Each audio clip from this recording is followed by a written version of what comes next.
We're data heavy. We will take your data and we will look at it all over the place. And so by the time we get done, we know almost everything that's going on. And Brian will tell you that. He'll tell you that the faculty, whatever decisions they made, if their minds were changed or anything, it was influenced because you had data.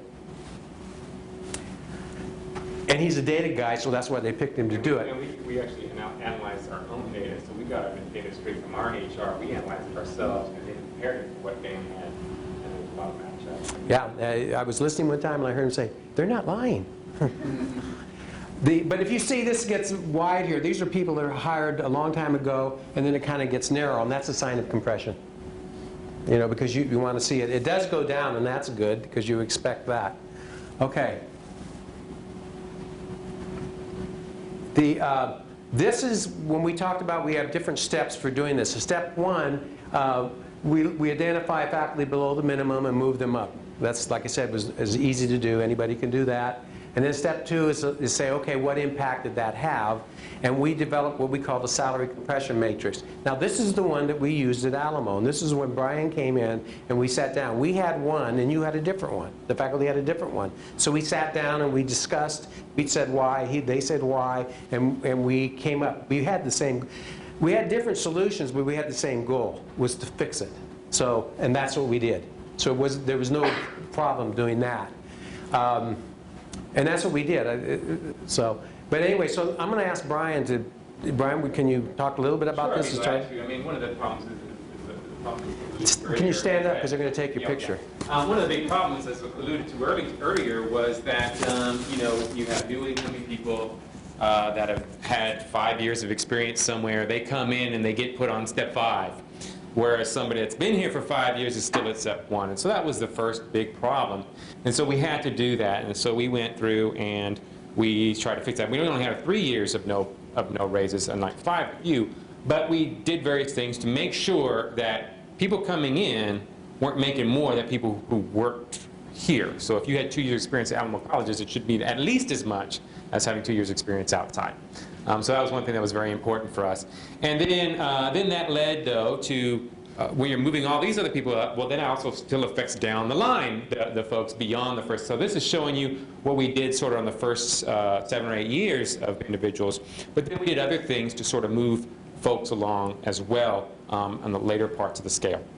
And so that's sort of what this led to. So we wound up giving, what we did is to make it easier for people to understand, we gave steps back to people that were missing, but it really was just sort of mathematical calculations of 1.75% we were adding, but it made it easier to understand for the folks that were already in the step system sort of to talk about it in that manner. Yeah, and the step system, like in theirs anyways, a step was 2%, you know, but it depended on availability of funds, and it was never always 2%, sometimes it was 4%. If the market dictated it. So what we did here is we knew how many steps you needed to be corrected. The question was what was the value of those steps? And we didn't stick to the step schedule because it was up in the air. And so it was real simple. We settled on the one that got them where we wanted to get most efficiently. And then afterwards, we were also able to provide, Dan was able to provide a chart that showed, well, I was currently at this step, and this, this is my class, or whatever you guys call it, or I forget what the ranks or whatever, grade, yeah, grade. And this is where I'm at, and we look at the chart, and then you can look and say, my percent increase should be this, based on these listed out fixes that we've made. And then so a faculty member would be able to say, okay, they could see the chart, they could see where the percentages were. The lower part of the scale, we're getting like 10, 12% increases. The bottom part of the scale, or actually more the middle part of the scale, was sometimes getting 1% increases or so. I think we made a minimum of 1.7 was an increase. But but you could see where you were at now and what was going to be the impact. Because that's the scary part about going to this range, is that you feel like, well, how do I know that I'm right?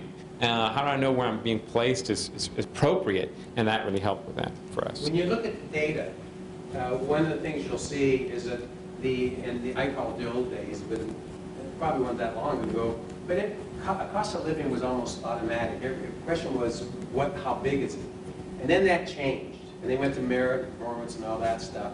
So the faculty that have been here for like over 20 years or something, they enjoyed those standard increases. They may not have been the same, but they were there. It's been the newer faculty that have been the ups and downs and stuff. So that's why when we looked at it, we saw that the faculty, more senior faculty, were sometimes, compared to the market, were at the market or above the market. It was the newer faculty.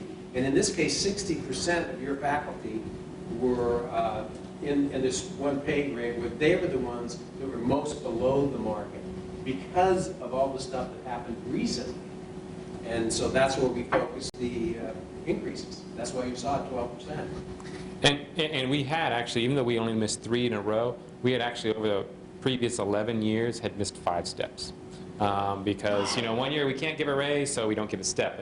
And our board didn't understand even if you don't give a step, you need to give a step even if you don't give a raise. And our board had a hard time understanding that because of compression issues and all that. So we had to go in and try to fix that. So we used 1.75, and the next slide shows you how we arrived at that. I got to be careful here, well, there's one after this, but once we do that initial fix, then we go back and we look and say, what does it look like now for grade? And so this was master's degree classification category. And so we could see that there was some faculty that were off of the line. And these numbers aren't just one person. There could be 10 or 20 people here. It's just because step schedules tends to keep people close. So if something happens in a year to a person who's at a particular point, it'll happen to everybody that's at that point. So don't be lulled into thinking, oh, it's not that bad. There's only about 8 people. It's really, you get up over 120 or something. And so we look at that, and that's the next step for further evaluating compression and looking at it. Now, and let me go back one. Let me go back one.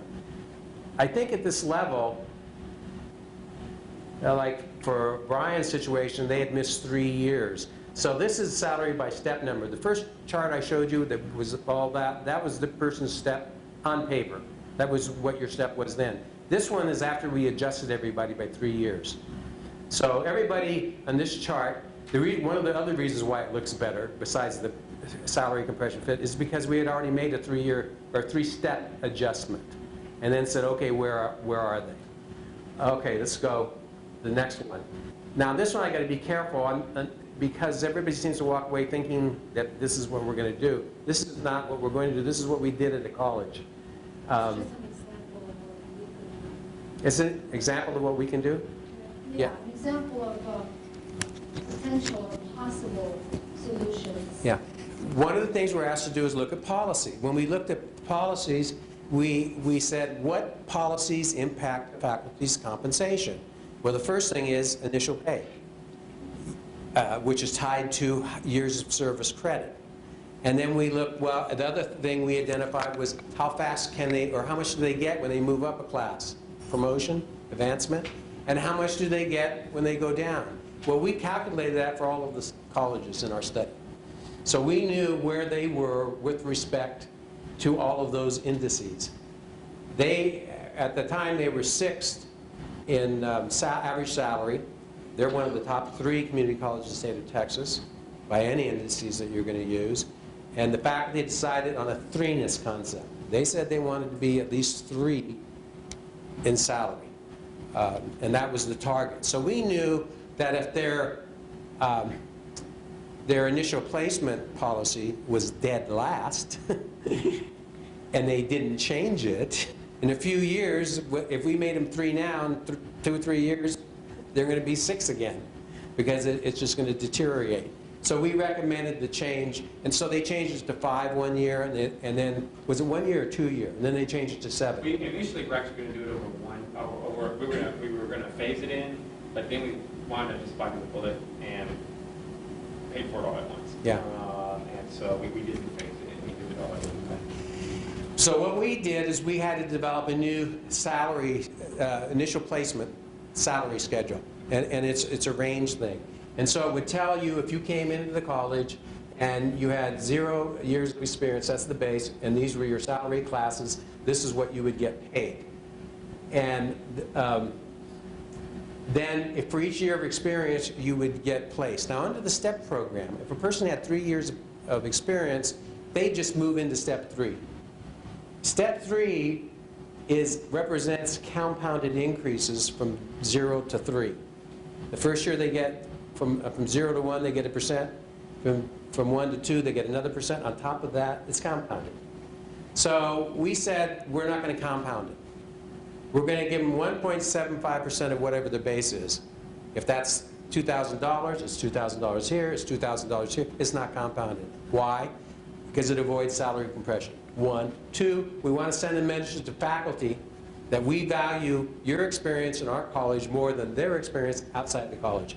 Because it's not only teaching, you've learned the system, you know who to go to, you network, you've done all that stuff. So there's 2 reasons to do it. The other thing that we did is, if you look at their current rate, this is what they were giving faculty. So that if you came in as a 3, you got 6.12% over this base here. Under the new system, you get 5.25. And so what that does is that ensures that that they're not going to bump into you. That whole problem of people being hired, you will always be 1/4% per, or not you, but they will always be 1/4% per year above people coming in. If he has 3 years experience at Alamo, he's going to be 0.75% higher than somebody coming in with 3 years. So that helps avoid compression as well. And so that was the new thing that we looked at. But see, those are from working with the faculty and learning and hearing what they're saying, and you come up with these ideas. Nobody else does this at any of the other community colleges. After they see it, if they can understand it, they might say, hey, that's a good idea, you know, to do that. So that's what we did for them. Now, when we were done, what did it look like? When we did all of our compression fixes, remember the first chart, the before? This is after. So you see, instead of all this variability that what we were showing by year of hire and stuff, these are adjusted step numbers. So everybody got moved up 3 steps. We made the compression fixes and stuff, and this was their proposed new salary.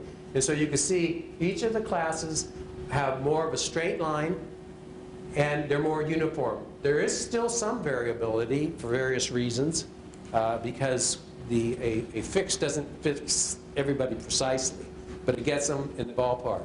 So we're saying that we've reduced compression and aligned these things, and Brian will tell you, the faculty knows that every year all they got to do is run to these to find out what's going on and see it. And so that's kind of our objective, is look at where you're at now, develop strategies, ideas of ways to do it, get you to a place where it's more uniform, and then transition you to the new place.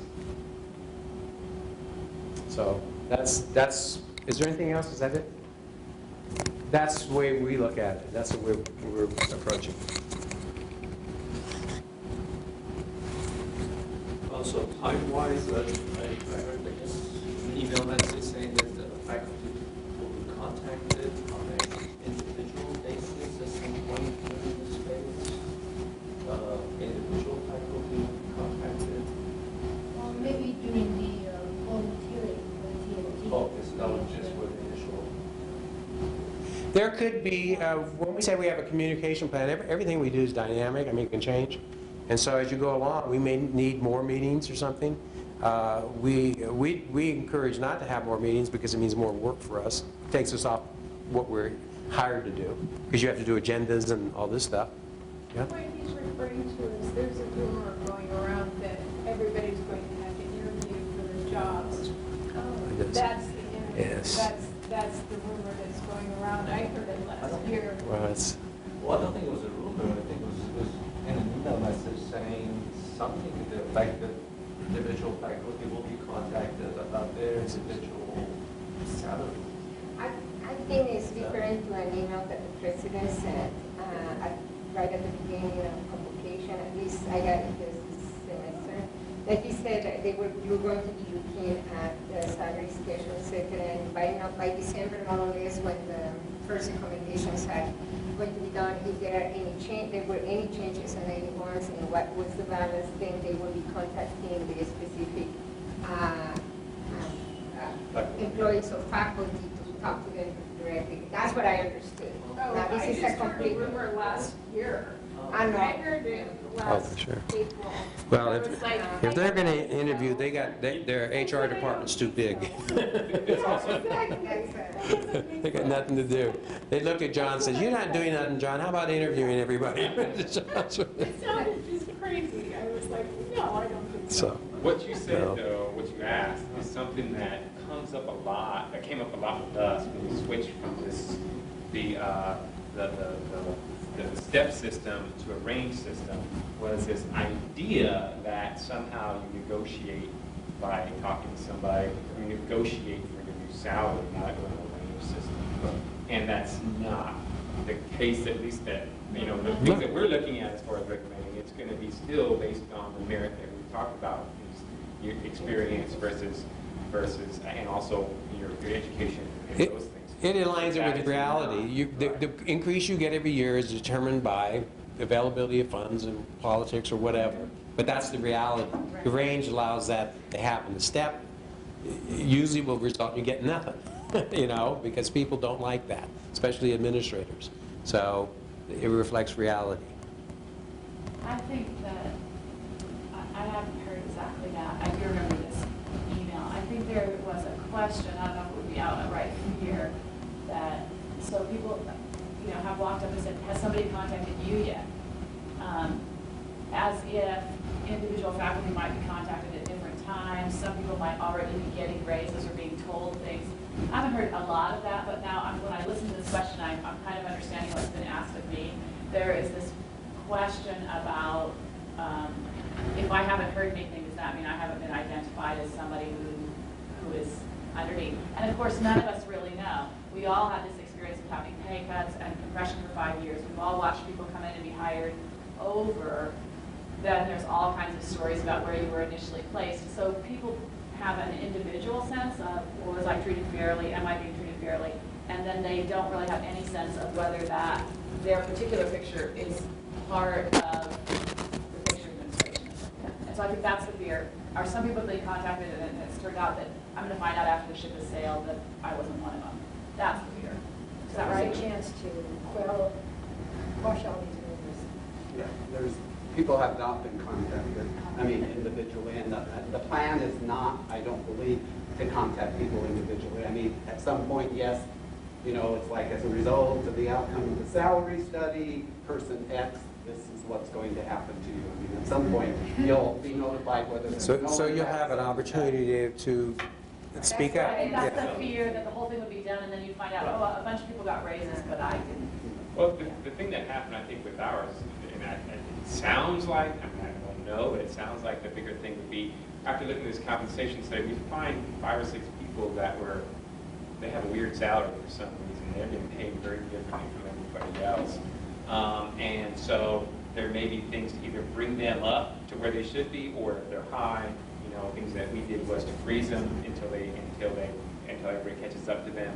Because for some reason there may be a clerical error or classification error or something that they're in the wrong. But I don't think, as far as it doesn't sound like as a whole, would be a negotiation throughout this. What would happen there, my conjecture was, because they pay extra for rank, you have your salary schedule, you're in the schedule, then on top of that they add rank, is that what HR was doing in the past, because they weren't as automated as they are now, is sometimes they would give you an increase based on your base, and sometimes they give it to employees based on their base plus rank. And over the years, they would start to go differently. So they don't go back and get the money, but they, and then probably the faculty knew that they were. I think a lot of the concerns comes from the fact that I think there is a part of truth in which some people who, for example, when we got here, what they accepted as a minimum of experience, we had 20-some years experience, they don't accept a certain amount. Later on, we figured out they were actually accepting more, and all these things. So, but we were placed on this base, you see, and all of a sudden, for example, one. And it was a lifelong. Exactly. That's So what you didn't know. it's been, and I think that's where it comes from, and actually that was my concern too, and also how the steps actually were placed, that I don't think they were right.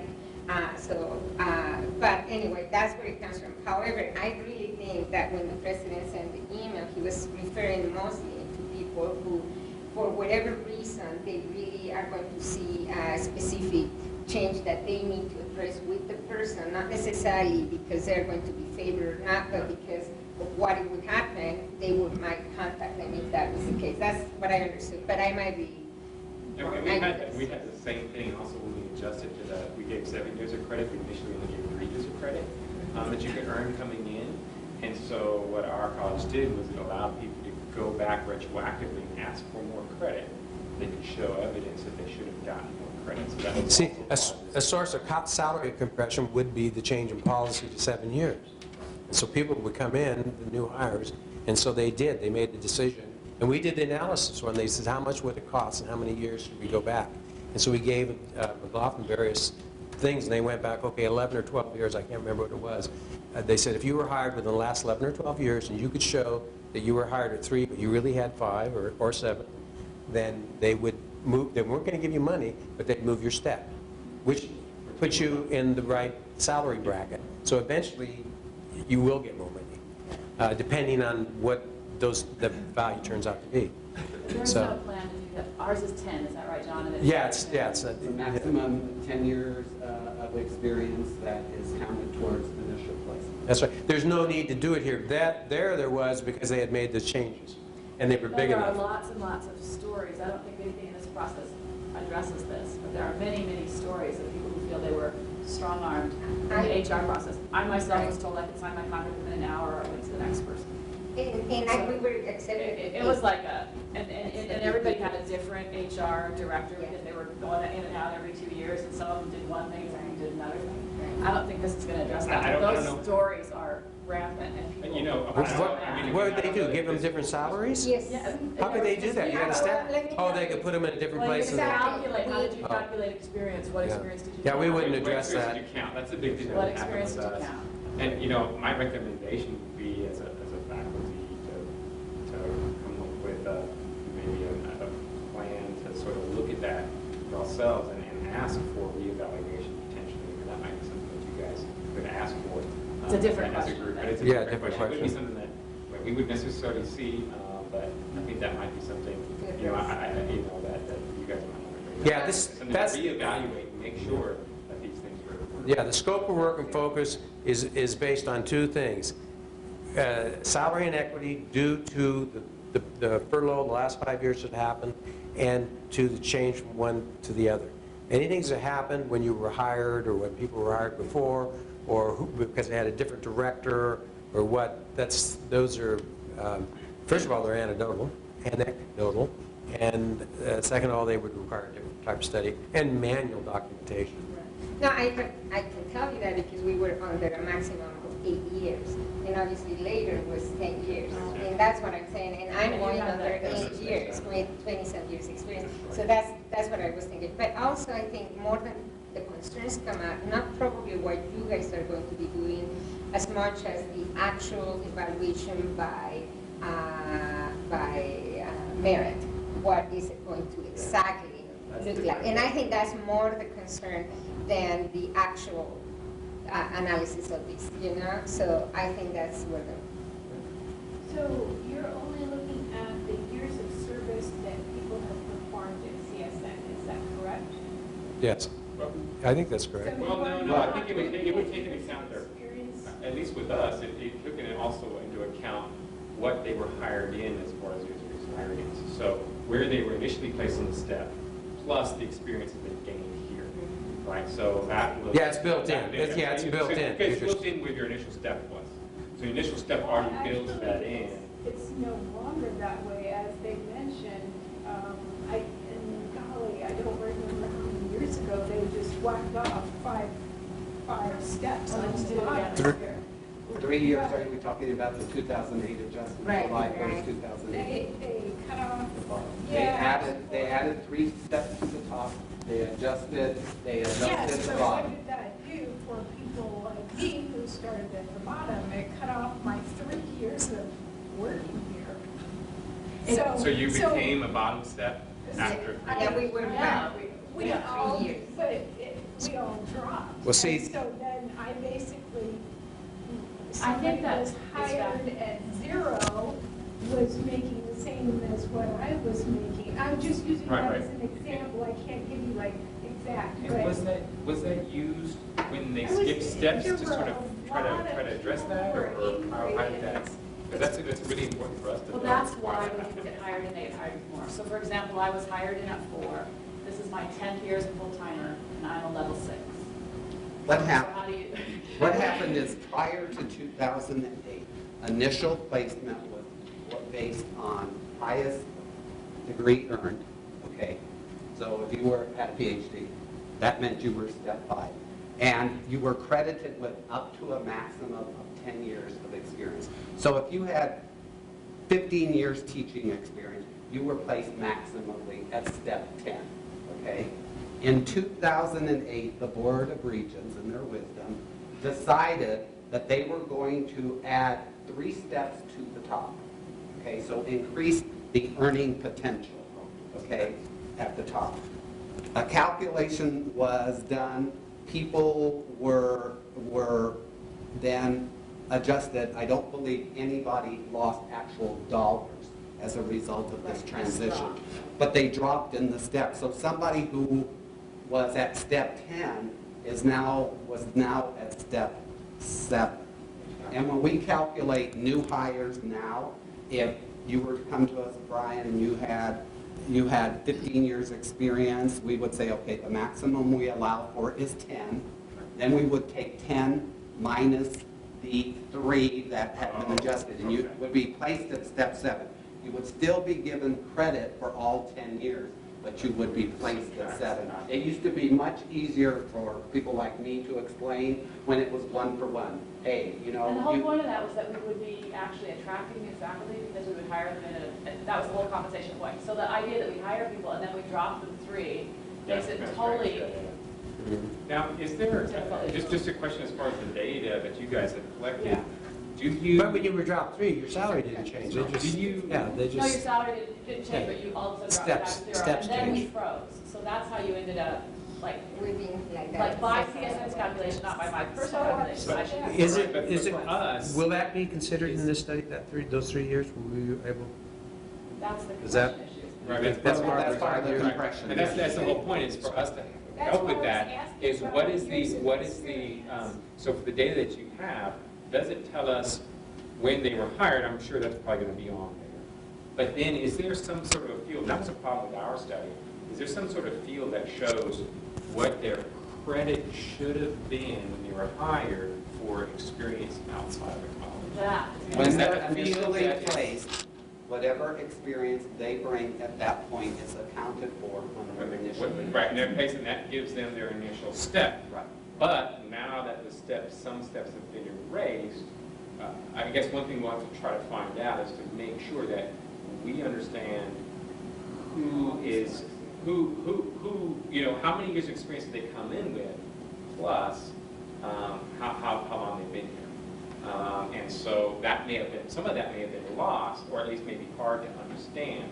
They'll have Looking at the step system. The data, some of the data that we're providing is for those people, we have an initial salary placement sheet that Okay, is good. completed. And in the cases where we don't have those, we have a copy of the initial hire contract, which Okay, will that'd be show the great. column and the step that the person was brought in. Placed in. But I thought the compression came from, so take my example, I'm hired at 4. I can't remember, because we moved up and down so many times, so I can't remember, but anyway, because I'm hired at 4. And then let's say I get dropped to 1 in the 3 years, that's not exactly what happened, but let's say that happened to me. Then somebody who comes in who has my exact same level of experience should be hired at 4. You're saying we paid them at 1, because now I think, I was counting on the compression being that they were hired over, but if you've compressed all those guys, then we're not going to look compressed, we're just going to have lost that The 3 primary years. cause of the compression, I believe, and I'm not the expert here, is going to be the consequence of the 5-year freeze. Right, so you have that compression, that's been handled by the subtracting, but that was in 2008, 2009. So We what had to they deal with the told us, compression I was that's on occurred the since Senate, on the executive committee at that time. And what they told us when they dropped us off is we were doing that in order to attract faculty to pay them more money. So the whole point was, we're not going to attract any faculty at the bottom of these scales. The only way we can do it is to move this up, and eventually we'll catch the rest of you up. The that's not the way it was used. We in fact paid people the exact same low price we were always paying them. We're never going to get the benefit of that. And someone Is probably that right? with I zero mean, this is experience, they news. couldn't be put -3. Right, They exactly. had to So be put they were at compressed, the base, exactly. They which were probably one that was 3 was already put at the base after Right, so 2 you got years. a few people came up. Exactly. So people coming in were getting basically minimum salary, whether they came in with zero Exactly. experience. That's- Is that So correct? they So got- they came they with zero got experience, put on 4 years the experience, they bottom. still came at the bottom? Right. Yes, that's So- that was So, let's just, previous experience. But most people come in with some experience. We don't Yeah. hire that many people with no if experience. somebody was hired in, let's say, 2008, okay, and they came in at step 5, since that point, they've been at step 5. They haven't moved because of the salary. Right, right. Somebody coming in that had 10 years of experience might have been placed higher. So that's what's causing the primary compression, is because people have not advanced because of the freeze. And so people coming in new are being given the full credit for whatever experience they bring. And they may be being I see what placed you're saying. at a point equivalent to somebody who in actuality has more years of experience teaching, but because we've been frozen and the steps haven't progressed, that's what's causing, I think, the big bulk of the compression. But Sorry. But it's not going to address that initial hiring. We actually haven't done anything about It will really raising- help the people who have stayed here. It'll, the people who have been long-term employees, that's what this will address.